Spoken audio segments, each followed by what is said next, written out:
I've been holding on to this story for a long time now. It happened back when I was in high school. I'm in my 30s now, just so you know. Also, I'm not going to use my real name or my friends' real names in the story. You can look up the place I'm about to talk about online. I don't know if we'd still get in trouble. So it's better to skip real names just in case. In my hometown, there used to be an old, empty military base. From what I saw online, it was mostly used during the Cold War and World War II. At one time, more than 200 military families lived there. It looked like a small town. I'm sure military bases all over the country have these small towns, but it still felt strange to me. The village was left empty in 1984 and just sat there until 2014, when it was finally knocked down. I remember when I was a kid, we always heard ghost stories about the empty village. I had heard every kind of story you can think of. Stories about evil cults meeting there to secret military tests being done deep underground. Anyone who lives in this area knows all about the empty village. It was almost like a forgotten local legend. When I was in middle school, I remember my older brother coming into my room one night when I had friends over, and he told me he had been to the village. We didn't believe him. He told us in detail what he saw. He looked truly scared, but I was sure that was just him trying to trick us. He started telling us about the church and how the church had a secret door on the floor next to the altar. He told us he could hear moans and screams coming from the church basement. After telling the story for a while, he finally had all of us believing him. His wild story just added to the already strange legend of the empty village. For years, my friends and I would share stories about this place. We always said that once we were old enough to drive, we would go check it out ourselves. All through high school, we talked about exploring the village, but we never did it. That was for two main reasons. One, we didn't really know the exact spot of the village. We knew the area, but that wasn't enough to go on. We knew it was near the airport, but there's a lot of land around the airport that has no trespassing signs. And two, even though it was empty, it was still a military base. We had no idea how much trouble we'd be in if we got caught. On one cool spring night during our senior year of high school, one of my friends, Alex, came to us and said he knew where the entrance to the village was. We didn't believe him. He told us that someone he knew had been there and shared the location with him. I was so sure he was making it up that I told him we should go check it out. I figured we would never find the entrance. So that night, around 11 p.m., we made the 15-minute drive to the area. Alex didn't seem sure about the location. He kept telling me to pull over. Every 2 feet, he'd say, "I think this is it." But it would turn out to be nothing. Finally, we found a road covered in weeds. Alex said this must be the path. There was a broken-up old no trespassing sign hidden by a bunch of trees. Since we were in my car, I started to get nervous about going any farther. Alex and my friend Nick were totally ready to keep driving. Getting in trouble wasn't even on their minds. They kept saying the same thing. We've been talking about it almost our whole lives, so let's finally do it. They eventually talked me into it. I started to slowly drive down the dirt road. I turned the lights off on my car and basically just let the car roll down the dirt path. We eventually came to one of those gates that go up and down to block the road. Of course, nobody was at the security checkpoint, so I had to get out of the car and lift the gate by hand. This is where things started to get strange. For the next minute or so of driving, we could see a bunch of furniture thrown along the side of the road. Beds, dressers, tables, basically anything you could think of. Then we got to another gate. This time, I had Alex get out and lift the gate. After that last checkpoint, we were in the village. It was a strange feeling. After all the years of hearing about this place, we were finally there. It felt like being in the Upside Down from Stranger Things. It was like a small neighborhood, but it just looked wrong. You could see it was falling apart. I pulled the car in front of the church. We all got out and quietly started to look around. The first thing I noticed was that there were no cameras anywhere that I could see. That made me feel a little better, like maybe we wouldn't get caught. We went to the church first, and it was creepy. There was graffiti everywhere. I looked for the door my brother had mentioned when I was a kid, and as expected, there was no trap door. After looking around the church, we went and checked out some of the houses. It was so creepy. It was real housing, and it just looked completely empty. Some of the houses looked like they'd been hit by a hurricane, while others were still in one piece. The houses that were still in one piece were creepier than the broken up ones. Our friend Scott was with us, and the whole time he was freaking out. He kept saying that someone was there. Scott was always scared of something. We kept telling him that it was just because of what we were doing, that his imagination was probably playing tricks on him. While we were in one of the houses, we all stopped suddenly because there was a strange sound. What I mean is, it didn't sound like a normal noise a house makes. I asked my friends if they had heard it, and they all had. It sounded like wood creaking, like the sound would make if someone were walking on the wood. Instead of listening more, Alex shouted, asking if anyone was there, and the noise stopped. We all stood in that house for a minute trying to talk about what we had just heard. I really didn't know. Alex and Nick were sure it was just an old empty house making noises, but not Scott. He was sure we weren't alone. Either way, I told the group I wanted to leave. I had such a bad feeling being there, and I just wanted to go home. I could tell Alex and Nick wanted to stay. Since I was driving, I told them we were leaving. While we were heading to the front door, Scott jumped back suddenly. He quietly pointed to one of the windows on the side of the house. 3 shadows could be seen moving outside the house next door. We all became totally silent. Those were clearly the shadows of heads moving. Quietly as I could, I stepped over the window and looked outside. I could see the shadows move out of sight into the backyard of the house we were in. I whispered as quietly as I could that we needed to run to the car. Everyone nodded. Without thinking, we all sprinted right out the door toward my car. Once the car was in sight, Scott, who was in front of us, screamed as loud as he could.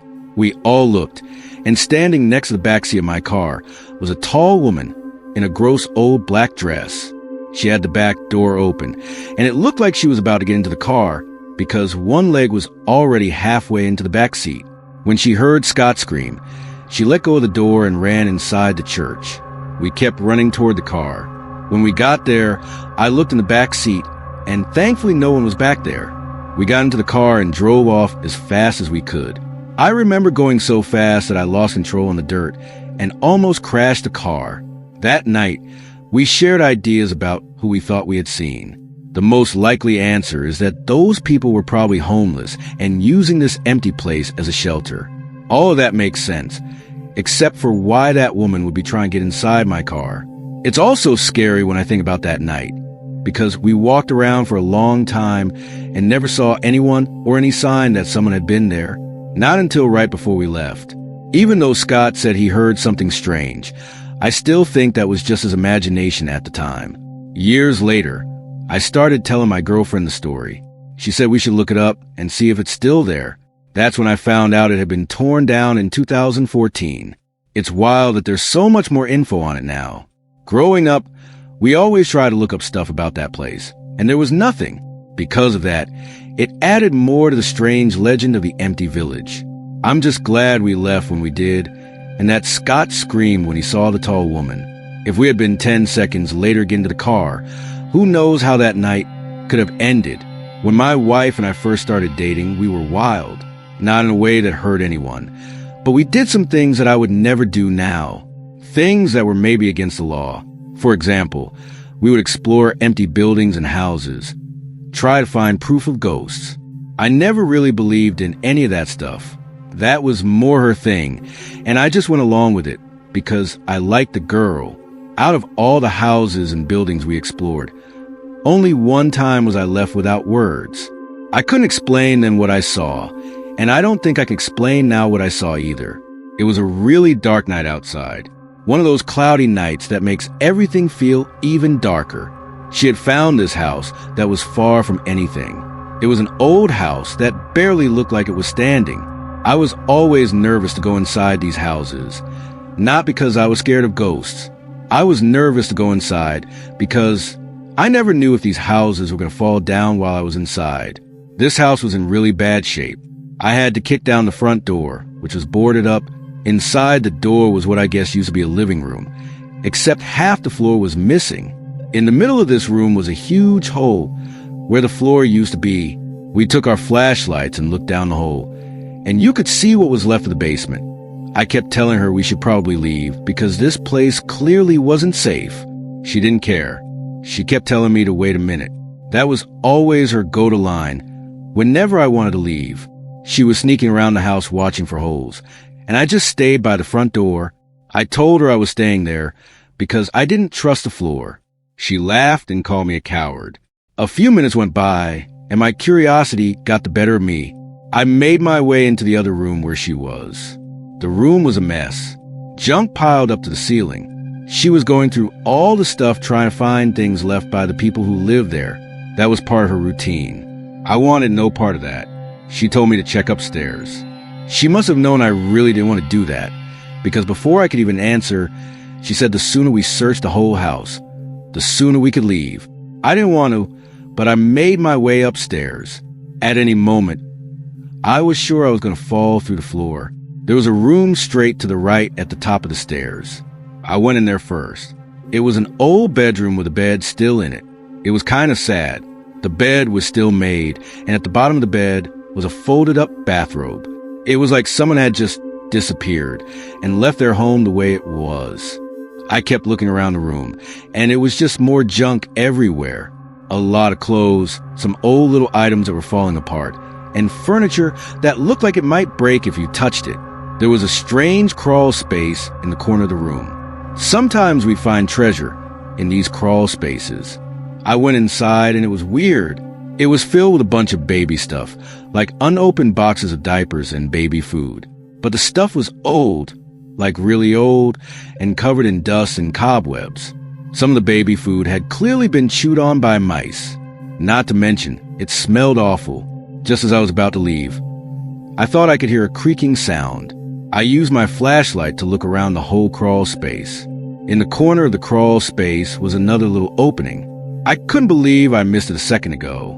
I crawled over and looked down the opening. It was a narrow path that looked like it went all the way across the house to the other bedroom.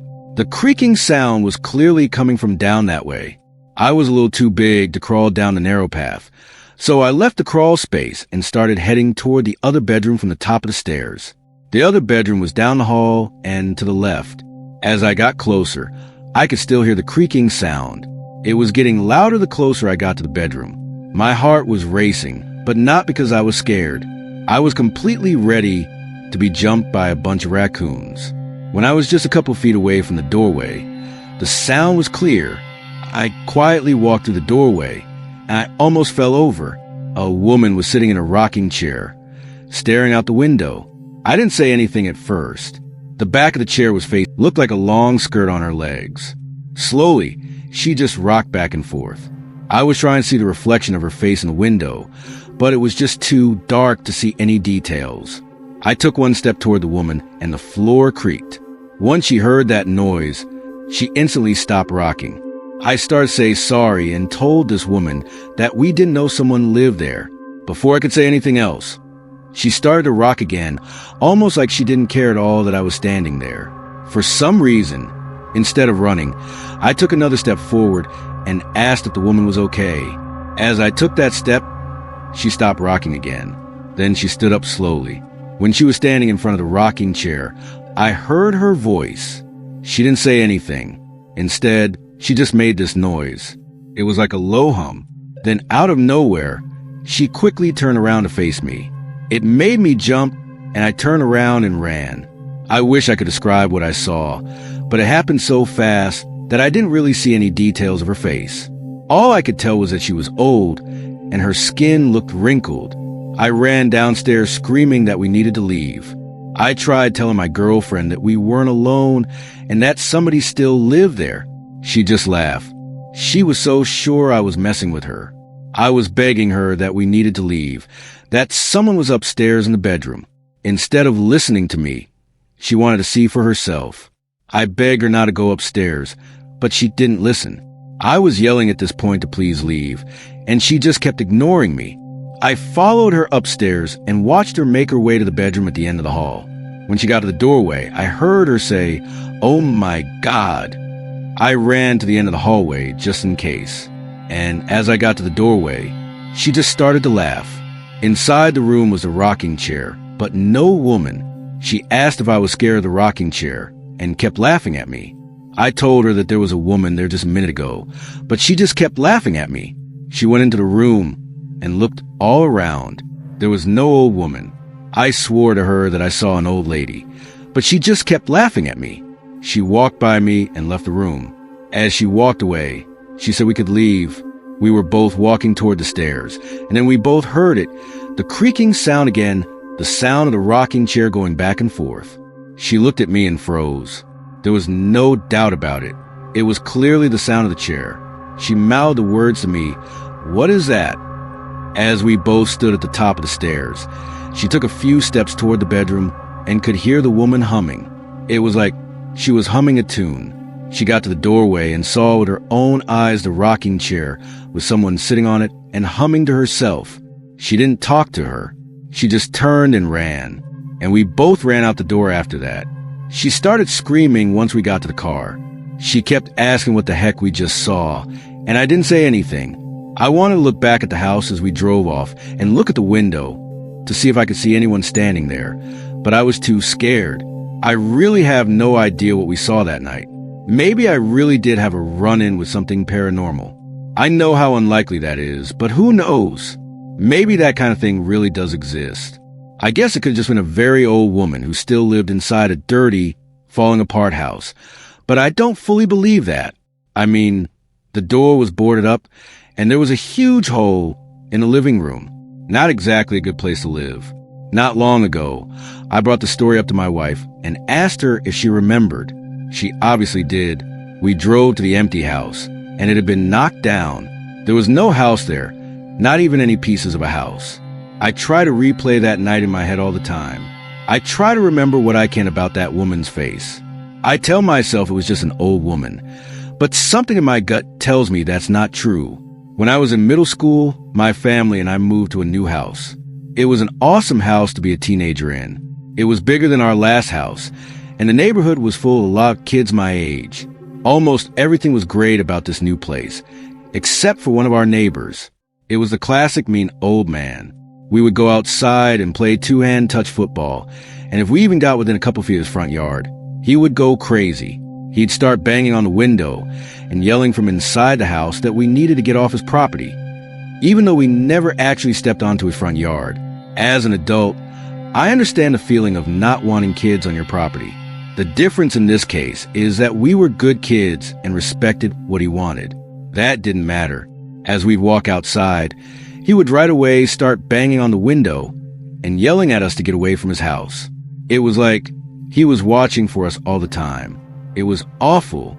This went on for about 6 months after we moved into the new house. One day, we noticed that he had stopped banging on the window. We didn't hear him or see him. I remember joking that he must have died. Why else would he finally leave us alone? About another month later, my friend Joel stayed overnight. We woke up in the morning when it was still dark out. I don't remember the exact time. We heard a lot of noise coming from next door, and we could see siren lights shining through the window. We got up and looked out the window, and right at that moment, we saw 2 people bringing out a zipped-up body bag. We knew right away what we were looking at. I remember feeling a little messed up by this.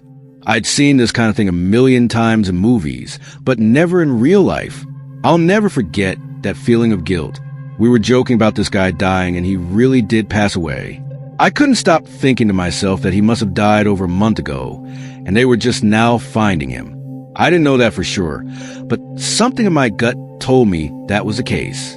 After the old man's death, the house stayed empty.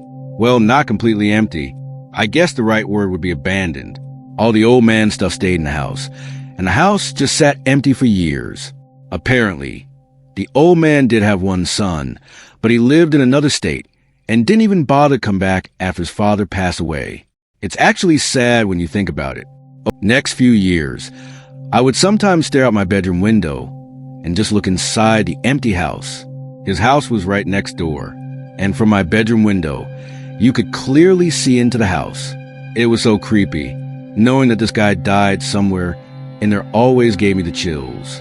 For the next few years, I would always joke around with my friends. I would tell them that the place was haunted. My friend Joel, the one who saw the body bag with me, was one of those guys who was always scared. Every time I had people over to the house, I would tell Joel that I'd seen the old man's ghost. He would cover his ears and tell me to be quiet. Everyone would always laugh. I enjoyed being a troll in high school, especially when I had an audience. One night, Joel had enough of the trolling. He dared me to go inside the empty house. I didn't love the idea of breaking into the place, and that's what I told him. Joel started to troll me now, calling me a coward and a few other names. I thought about it for a second, and I honestly didn't think it would be that big of a deal if I took a quick walk to the old guy's house. It had literally been empty for a few years at this point. Nobody would even notice if I broke in. I made my way over to the house. I tried to walk inside, hoping that maybe the door was unlocked. Of course, it wasn't. I tried kicking the door down, but I weighed about 130 pounds at the time, so the door wasn't moving. Next to the front door was a small window. I tried to pry it open from the outside, but to my surprise, it wasn't locked. It slid open easily. I looked back one time just to make sure nobody was watching me go into the house through the window, and then I went in. The first thing I noticed when I entered the house was the smell. It literally smelled like death. I started to gag. I had to put the collar of my shirt over my nose. On top of the smell, it was creepy in there. Everything was exactly how this old guy had left it. In the living room next to his recliner was a book with a bookmark, still in the middle of the book. I made my way to the kitchen, and that's where the smell was the worst. If this guy had been dead for a while in the house, like I thought before, I was guessing that he probably died in the kitchen. He had a small table in there with a sweater on the back of one of the kitchen chairs. In front of that chair was a coffee mug. The stove had dusty pots and pans on the burners. I checked to see if anything was in them, but they were empty except for a lot of dust. I left the kitchen and entered a narrow hallway. The first room to the left was the room I was able to see from my bedroom. I went into the room and looked out the window. All my friends were in the window waving at me. Joel looked shocked that I was still inside. While I was waving back at them, I heard a loud bang come from the other side of the house.